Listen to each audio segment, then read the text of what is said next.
Le carnet noir. Histoire de shérif. De la chaîne Crips McPasta. L'Iowa rural connaissait son lot de journées lentes. La petite ville où je travaillais vous faisait douter que quoi que ce soit s'y passe un jour. Pourtant, ce soir-là, mon talkie crépita soudainement, brisant le long silence. « Shérif, vous êtes là ?» Je reconnaissais la voix de Bill Hastings, un fermier dont les terres s'étendaient bien au-delà des limites de la ville. Un gars solide, de ceux qui gardent les pieds sur terre, et certainement pas du genre à s'affoler pour un rien. Il m'appelait, c'est qu'il y avait une bonne raison.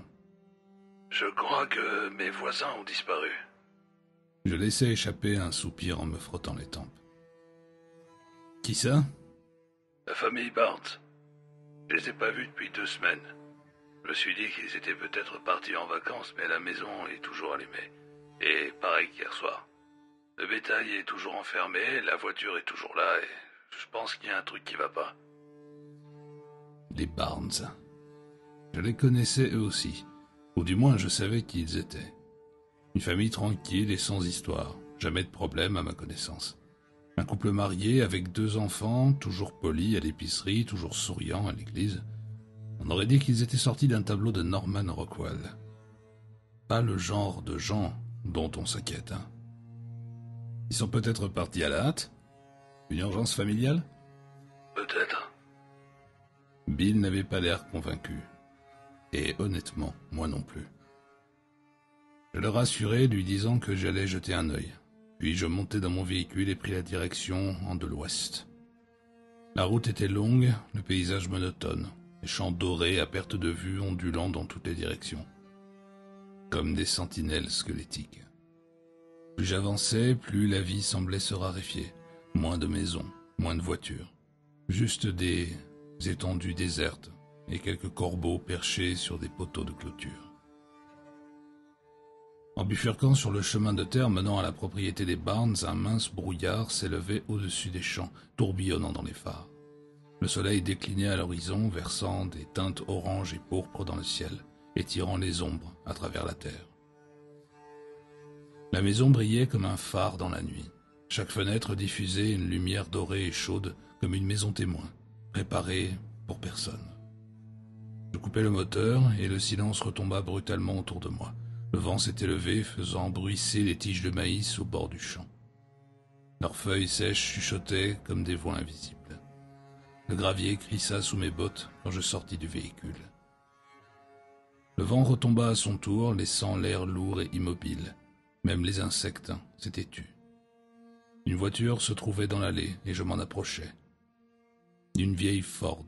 Les pneus s'étaient enfoncés dans le sol, comme si elle n'avait pas bougé depuis longtemps. Et ça me dérangeait. Une famille aussi isolée allait forcément en ville pour les courses ou alors le travail. Je réajustai ma ceinture, une main posée sur l'étui de mon arme en montant sur le perron. Le bois gémit sous mon poids. Je toquai à la porte. « Monsieur Barnes ? Madame Barnes ?» Je toquai une 2e fois, plus fort. Toujours rien. Je jetai un œil aux fenêtres, les rideaux étaient tirés. Alors je tentai la poignée. Déverrouillée. Elle s'ouvrit dans un léger grincement revêtant un couloir faiblement éclairé. Une odeur flottait dans l'air. De la viande cuite. Et quelque chose de vaguement herbacé. Du romarin, peut-être. À première vue, tout semblait normal. Le sol était impeccable, pas de poussière, pas de traces de bottes pleines de boue. Rien ne semblait déplacé. Tout était parfaitement rangé. Confortable, mais stérile. Je refermai la porte derrière moi. Le silence était épais.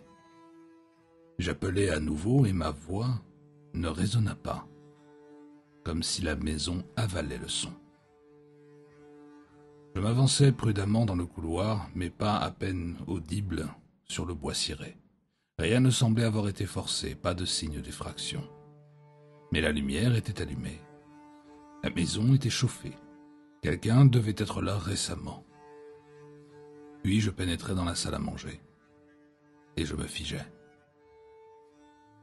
La famille Barnes était assise autour de la table. Le père, la mère, les 2 enfants, leurs têtes inclinées en avant, les mains jointes sagement sur le bois.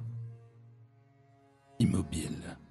La nourriture devant eux était intacte, mais encore relativement fraîche. Mon cœur s'accéléra.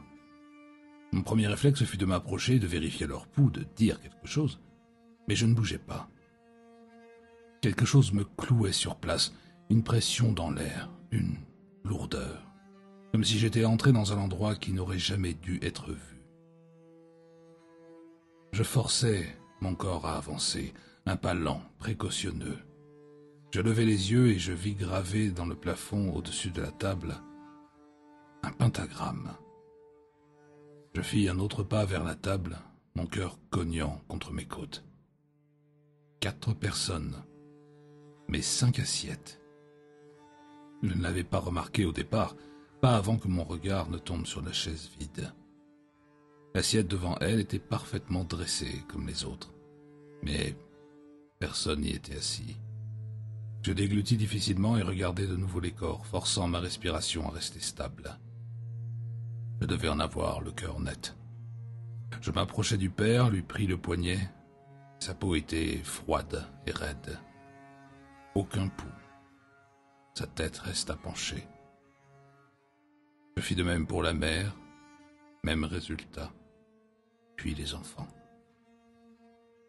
Ils étaient morts. Je me redressai, reculant d'un pas de la table, le corps parcouru d'un frisson indéfinissable. Il fallait que je prévienne la centrale. Vite. Je pressai le bouton de ma radio. Ma voix était tendue. Ici le shérif Brims. J'ai besoin de renfort à la propriété des Barnes. 4 personnes décédées. Aucun signe de lutte. Mais quelque chose ne tourne pas rond. Les crépitements, puis la voix du central, calme mais ferme. Reçu, Brims. Unité la plus proche, à 25 minutes. Je soufflai longuement, me frottant l'arête du nez. 25 minutes. Une éternité dans une maison comme celle-là. Ma main se posa instinctivement sur mon ceinturon. J'avais le choix, attendre dehors ou continuer à chercher. Je jetai un œil vers la chaise vide. Il fallait que je fouille le reste de la maison. Le rez-de-chaussée était impeccable. Pas de poussière sur les étagères, aucune vaisselle dans l'évier, pas de manteau près de la porte, aucun jouet éparpillé dans le salon. Aucun signe de la moindre vie quotidienne. Même le réfrigérateur en l'ouvrant était plein, des produits frais et rien de périmé. En surface, cette maison ne semblait pas avoir connu le moindre bouleversement. En fait, tout indiquait qu'il vivait parfaitement normalement. Jusqu'au moment où j'étais entré. Je serrai la mâchoire et me tournai vers les escaliers. Je devais aller voir à l'étage. À mesure que j'approchais, mes bottes me semblaient trop bruyantes sur le bois. Et l'air ne faisait que s'alourdir. Je remarquai que les premières marches étaient plus usées que les autres, fissurées et leurs bords arrondis par le passage répété, comme si elles avaient été foulées des milliers de fois.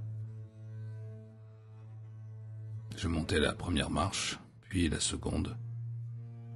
Je m'attendais presque à ce que quelque chose m'arrête, mais rien ne vint. J'atteignis lentement le palier du 2e étage, et c'est là que je vis le premier signe que cette maison n'était pas aussi propre qu'elle en avait l'air. L'étage n'avait rien à voir avec le rez-de-chaussée. Le couloir s'étirait devant moi, long et étroit, bordé de 2 portes de chaque côté. L'illusion de la maison parfaite s'effondrait. Là où le rez-de-chaussée était entretenu à la perfection, ici tout semblait abandonné depuis longtemps. La poussière s'accumulait le long des plinthes, l'air sentait le bois humide, oublié dans un grenier. Les portes étaient toutes fermées, mais certaines mal ajustées, laissant entrevoir de fines fentes. Et puis je le vis. Un cadre photo posé sur la petite table du couloir.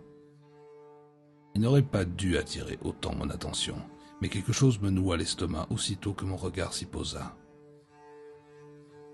C'était la famille Barnes, assise autour de la table exactement comme je les avais trouvés en bas. Mais il y avait autre chose. Je tendis la main vers le cadre. Dans la photo, la 5e chaise n'était pas vide.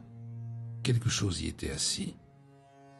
Une masse de chair, difforme, tordue, petite mais grotesque.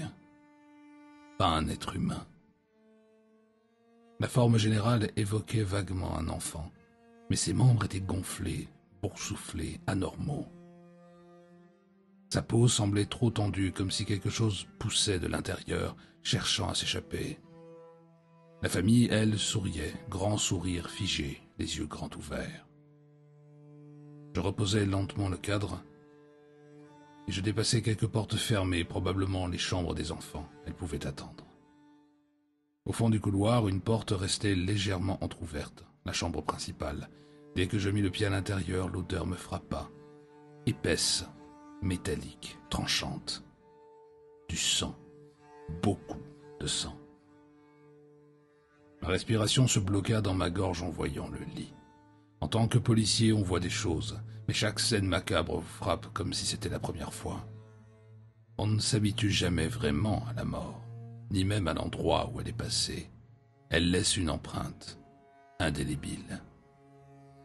Les draps, le matelas, même le sol en dessous, tout était imbibé, saturé. La tache s'étendait bien au-delà de la porte, s'étalant dans une forme qui me donna la chair de poule. Mais il n'y avait aucun corps, aucune trace de lutte. Juste cette mare de sang et cette évidence écœurante, quelqu'un s'était vidé de son sang ici. Je m'avançai prudemment, évitant de trop enfoncer mes bottes dans le tapis. Mon instinct me hurlait de fuir, de rebrousser chemin, d'attendre les renforts. Mais comme toujours, je l'étouffais. Je devais comprendre. Mon regard se tourna vers la table de chevet. Un petit livre noir à la couverture de cuir y reposait, ouvert. Un journal. Je le pris et commençai à feuilleter les pages. 4 mars. Nous l'avons perdu. Nous l'avons perdu. Nous l'avons perdu. Le docteur a dit que ça avait été rapide. Ça n'avait pas été douloureux, mais comment est-ce qu'ils peuvent le savoir? Ils ne savent pas quel son a fait son dernier souffle. Ils ne savent pas comment ses doigts sont devenus mous dans les miens. Ils ne savent pas comment ses yeux me fixaient sans me voir. Ils n'y arrivent pas. Le reste de la page était gribouillé rageusement. De l'encre noire profondément ancrée dans les papiers, les mots rayés avec une telle violence qu'ils en étaient illisibles. 14 mars. J'ai trouvé quelque chose et je pense que ça peut marcher. J'ai cherché partout, les hôpitaux, les thérapeutes, les groupes de soutien pour le deuil, même l'église. Personne n'avait de réponse. Personne n'avait ce dont j'avais besoin. Mais je l'ai trouvé, guidé par la grâce du sacré, caché dans les archives d'une vieille bibliothèque, dans un livre plus ancien que la ville elle-même. J'ai relu le passage des dizaines de fois, en tremblant des mains. Pour exhumer ce qui est perdu, le corps doit être réclamé, le nom doit être appelé, l'invitation doit être dressée, et la chair répondra si la volonté est assez forte. Je ne comprends pas tout, pas encore, mais je vais comprendre. 17 mars. Je suis allé à sa tombe aujourd'hui. 19 mars. Les autres ne comprennent pas. Ils disent que je me perds, que j'ai besoin d'aide, que je dois cesser de m'obséder et penser aux enfants que j'ai encore. Ils ne comprennent pas. Si c'était l'un des leurs, jamais je ne leur dirais d'abandonner. Je suis retourné à sa tombe ce soir. Et j'ai creusé. 29 mars. Ça marche. Il est revenu. Je le sens, il est plus fort maintenant. Il se rapproche. Mais je ne crois pas qu'il sache encore comment rentrer. Le livre dit que les dernières étapes nécessitent une offrande. quelque chose venant de nous, quelque chose fait de chair. Il n'est pas dit combien, mais je crois que je comprends maintenant. Nous ferons tout ce qu'il voudra. 1er avril. Demain, c'est la dernière étape.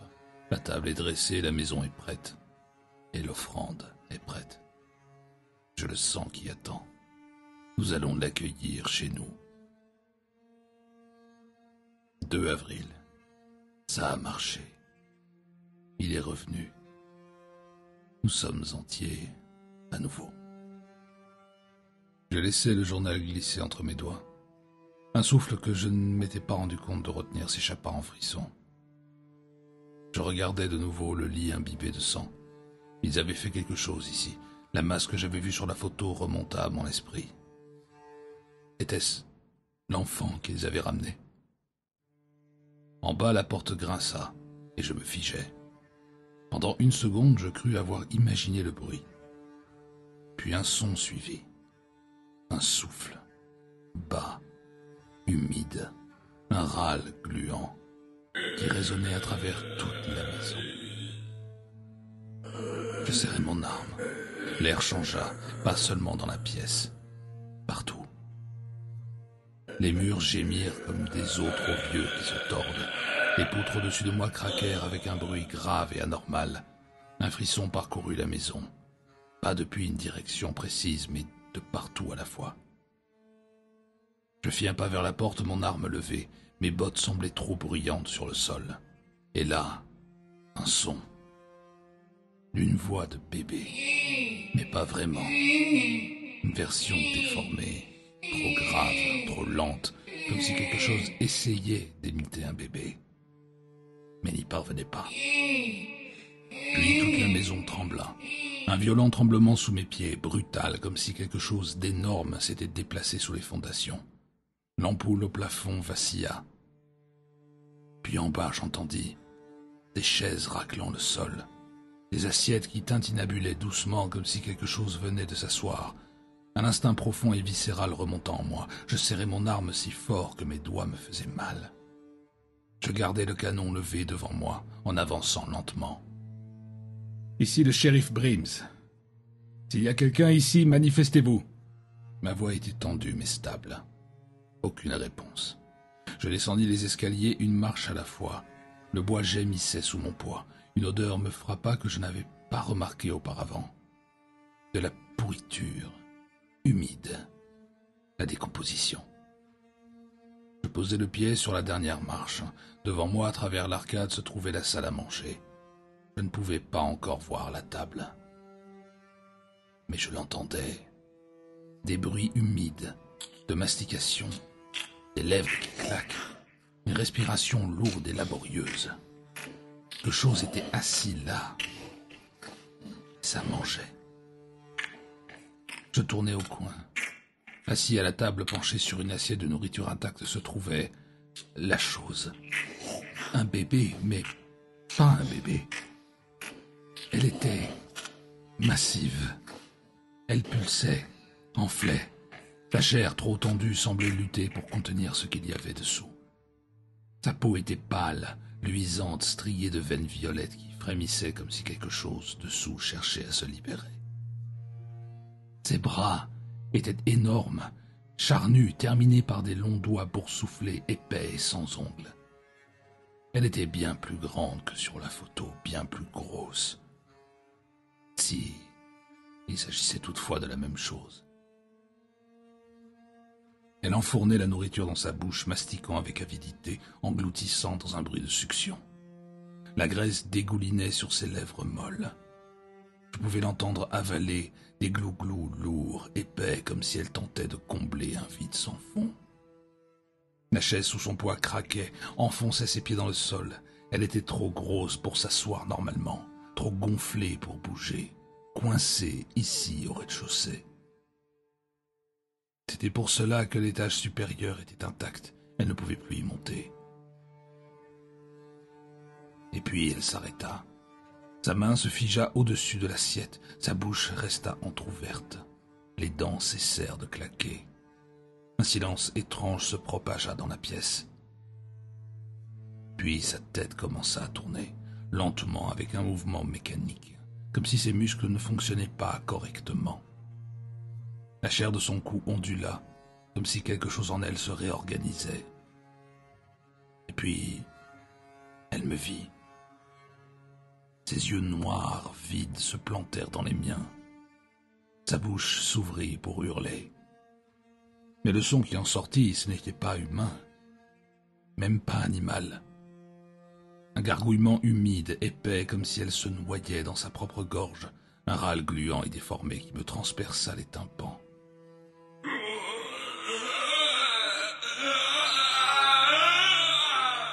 L'assiette trembla sur la table, les lumières vacillèrent. Et alors, elle bondit. La table éclata sous elle en morceaux de bois brisés, son corps énorme se projeta en avant. Je tirai, une balle, puis une autre. Les détonations éclatèrent dans la maison, assourdissantes, mais elles ne s'arrêtaient pas.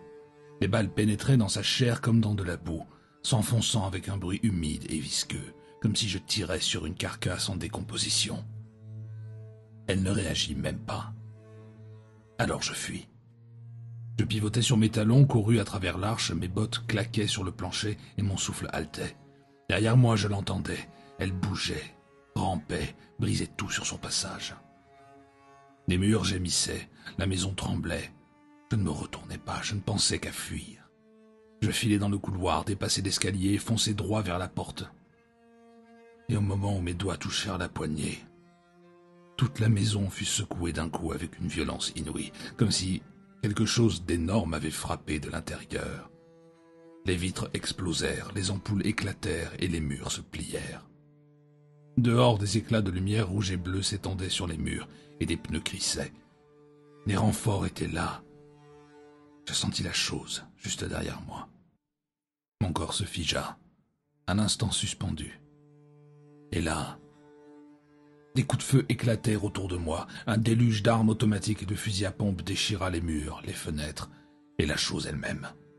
Elle hurla, pas comme avant, pas ce gargouillement d'enfant déformé, non, un cri primal, comme si elle réalisait, pour la première fois, qu'on pouvait la blesser.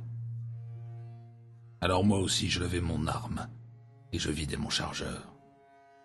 Le verre pleuvait, des fenêtres éclatées. Le mur s'affaissait comme si toute la structure s'écroulait sur elle-même. Je tombais au sol, alors que la chose convulsait. Son énorme corps se tordait comme si sa propre chair voulait s'enfuir des balles, mais les agents continuaient de tirer. Tir après tir, balle après balle. L'air s'emplit de fumée, de poudre et d'une odeur acide de chair brûlée. La chose trembla, se contracta, puis finit par s'écrouler. Son énorme corps s'affaissa, se repliant sur lui-même comme une citrouille pourrie laissée au soleil. La maison poussa un dernier gémissement. Un son long, profond et écœurant.